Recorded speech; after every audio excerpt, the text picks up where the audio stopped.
Social मीडियावरती TV चॅनेल्सवरती मी आता video पाहिला। त्या व्हिडिओची पार्श्वभूमी मी या सर्व लोकांना या माध्यमातून सांगू इच्छितो। मी एका लग्न समारंभावरून लातूर रोडकडे जात असताना रोहन सातपुते आणि त्याची बहीण हे लातूर रोडवरून त्यांच्या घराकडे जात होते।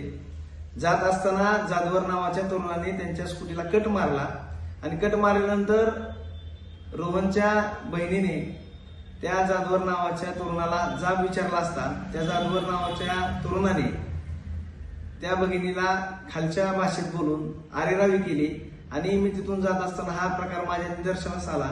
एका भगिनीची छेड काढल्यानंतर मी तिथं मध्यस्थी करायला गेलो असता त्या रोहनला त्या जाधवर नावाच्या तरुणाने ढकलून देऊन मारण्याचा प्रयत्न केला, परंतु त्या जाधवर नावाच्या तरुणाचा मिटवून न घेता एक भांडणाच्या मूडमध्ये असल्यासारखा तो तिथं वर्तवणूक करत होता आणि आमचे विरोधक किंवा राजकीय प्रतिस्पर्धींना माझ्या समोरून तो फोन लावून इथं अशी घटना घडली सांगत होता।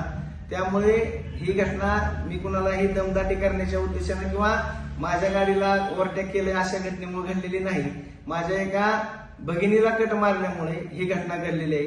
तरी सर्व लोकांनी ह्याच्यामध्ये जो काय माझ्याबद्दल व्हिडिओच्या माध्यमातून एकतर्फी बाजू मांडण्याचा हा प्रयत्न चालू आहे विरोधकाकडून, ह्याच्यावर कोणीही विश्वास ठेवणे ही विनंती।